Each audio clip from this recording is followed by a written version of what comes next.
নিজেরা অনুভব করছি, শিকার হচ্ছি, একটা ভয়ঙ্কর পরিস্থিতির মধ্যে আমরা আছি এবং জনগণের মধ্যে প্রতিরোধের মধ্যে দিয়ে একটা অসাধারণ প্রত্যাশাও তৈরি হয়েছে। সেই পরিপ্রেক্ষিতে এই রাজনৈতিক সংকট থেকে মুক্তির জন্য আমাদের অবশ্যই একটা পরিবর্তনের দিকে যেতে হবে এবং এই পরিবর্তনটা এই সরকারের পদত্যাগের মাধ্যমেই সূচিত হবে। কিন্তু আপনারা আগে শুনলেন যে পদত্যাগ করলেই তো সমস্যার সমাধান হবে না, কারণ আমাদের ইতিহাস আছে যে পুনঃ পুনঃ জনগণের আন্দোলন, অভ্যুত্থান, জনগণের প্রত্যাশাকে পরাজিত করে বারবার স্বৈরাচারী, ফ্যাসিবাদী, লুটেরা, সম্পদ পাচারকারী, দুর্নীতিবাজ গোষ্ঠী আবারও ক্ষমতার মধ্যে চলে আসে। সাম্প্রদায়িক শক্তি আসে, জাতি বিদ্বেষী শক্তি আসে, শ্রমিক শ্রেণীর উপরে নিপীড়ন, শোষণের শক্তিগুলো আবারও নিজেদের ক্ষমতায় আবির্ভূত হয়। সেই জন্য এই সময়ে এই যে গণ অভ্যুত্থানের একটা শীর্ষে আমরা অবস্থান করছি, এই সময়ে যারা আন্দোলন সংগ্রামের মধ্যে আছেন তাদের সম্মিলিত অবস্থানের মধ্যে দিয়ে, ঐক্যমতের মধ্যে দিয়ে আমাদের এমন একটা সাংগঠনিক কাঠামোতে যেতে হবে যেখানে জনগণের, সর্বজনের সার্বভৌমত্ব প্রতিষ্ঠিত হয়।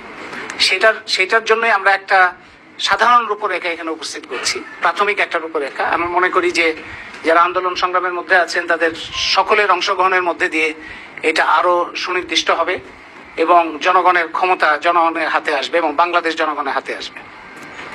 এক নাম্বার, প্রথম যেটা আমরা মনে করি যে অবিলম্বে শিক্ষার্থী জনতার অভ্যুত্থানের মূল শক্তিগুলোর সম্মতিক্রমে নাগরিক ও রাজনৈতিক শক্তিসমূহের মতামতের ভিত্তিতে শিক্ষক, বিচারপতি, আইনজীবী ও নাগরিক সমাজের অংশীজনদের নিয়ে একটি জাতি, ধর্ম, লিঙ্গ, শ্রেণীর অন্তর্ভুক্তিমূলক অন্তর্বর্তীকালীন সরকার গঠন করা হবে।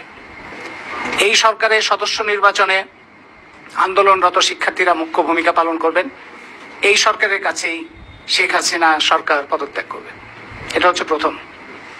2 নম্বর হচ্ছে শিক্ষার্থী জনতার অভ্যুত্থানের মূল শক্তিগুলোর অংশীজনদের প্রতিনিধিত্বকারী সংগঠন সমূহের সমন্বয়ে সর্বদলীয় শিক্ষার্থী, শিক্ষক সহ নাগরিকদের নেতৃত্বে একটি ছায়া সরকার গঠিত হবে। এই ছায়া সরকার এই অন্তর্বর্তীকালীন সরকারের জবাবদিহিতা এবং স্বচ্ছতা নিশ্চিত করবে, যেন দেশে একটি গণতান্ত্রিক নির্বাচনের উপযুক্ত পরিবেশ নিশ্চিত হয় এবং এই গণঅভ্যুত্থানের প্রকৃত দাবি বৈষম্যহীন বাংলাদেশ প্রতিষ্ঠার পথে যথেষ্ট পদক্ষেপ গ্রহণ করা হয়। এই ধরনের ছায়া সরকার নির্বাচিত গণতান্ত্রিক ব্যবস্থা অব্যাহত থাকতে পারে বলে আমরা মনে করি। 3 নম্বর, অন্তর্বর্তীকালীন সরকার ক্ষমতা গ্রহণের পরে যে গুরুত্বপূর্ণ দায়িত্বগুলো পালন করবে সেগুলো হলো: ক, জুলাই হত্যাকাণ্ড এবং জনগণের উপর নৃশংস জোর জুলুমের জন্য দায়ী ব্যক্তিদের বিচারের জন্য জাতিসংঘের সহযোগিতায় তদন্ত কমিটি গঠন করবে এবং তাদের বিচারের জন্য বিশেষ ট্রাইব্যুনাল গঠন করবে। খ, সাম্প্রতিক সময়ে করা মিথ্যা, ষড়যন্ত্রমূলক ও হয়রানিমূলক মামলা, সকল মামলা বাতিল করবে এবং এসব মামলায় আটক কিংবা মামলা ছাড়া বিনা বিচারে, বিনা মামলায় আটক সবাইকে মুক্তিদান করবে। গ, সরকার গঠনের 6 মাসের মধ্যে একটি সংবিধান সভা গঠনের জন্য নির্বাচনের ব্যবস্থা করবে। 6 মাসের মধ্যে একটা সংবিধান সভা গঠনের জন্য নির্বাচনের ব্যবস্থা করবে। নির্বাচিত সংবিধান সভা এমন এক গণতান্ত্রিক সংবিধান প্রস্তাব করবে যে সংবিধানে স্বৈরতান্ত্রিক, সাম্প্রদায়িক, জনবিদ্বেষী, বৈষম্যমূলক কোনো ধারা থাকবে না, যেগুলোর কারণে আমরা জানি যে আমাদের সংবিধান স্বাধীনতার পর থেকে ক্রমান্বয়ে একের পর এক জাতি বিদ্বেষী হয়েছে, সাম্প্রদায়িক হয়েছে, বৈষম্যমূলক হয়েছে, অস্বচ্ছ হয়েছে, নিপীড়নমূলক হয়েছে, ক্ষমতার কেন্দ্রীভবন ঘটেছে। সেই জায়গাগুলো দূর করে একটা গণতান্ত্রিক সংবিধান প্রণয়ন করা হবে, যেই সংবিধানের ভিত্তিতে সরকার অবিলম্বে পরবর্তী সাধারণ নির্বাচন আয়োজন করবে। 3 মাস, 4 মাস, 5 মাসের মধ্যে আয়োজন করবে। পাশাপাশি এই অন্তর্বর্তীকালীন সরকার যাদের কারণে বাংলাদেশের মানুষের আজকে এই দুর্দশা, কর্মসংস্থানের সংকট, যাদের কারণে বাংলাদেশের প্রাণ প্রকৃতি পরিবেশ নষ্ট হচ্ছে, এগুলির ব্যাপারে বিশেষ অনুসন্ধান করবে। এই সমস্ত দুর্নীতিবাজ এবং যারা এই সম্পদ পাচার করেছে তাদের ব্যাপারেও ব্যবস্থা গ্রহণ সূচনা করবে। 4, শিক্ষার্থী নাগরিকদের অভ্যুত্থানের মূল শক্তিগুলোর মধ্যে সংলাপের ভিত্তিতে একটি ঘোষণাপত্র চূড়ান্ত করতে হবে, যেখানে বৈচিত্র্য ও ভিন্নতার মেলবন্ধনে জনগণের বাংলাদেশ অগ্রযাত্রার পথ নির্দেশ করা হবে।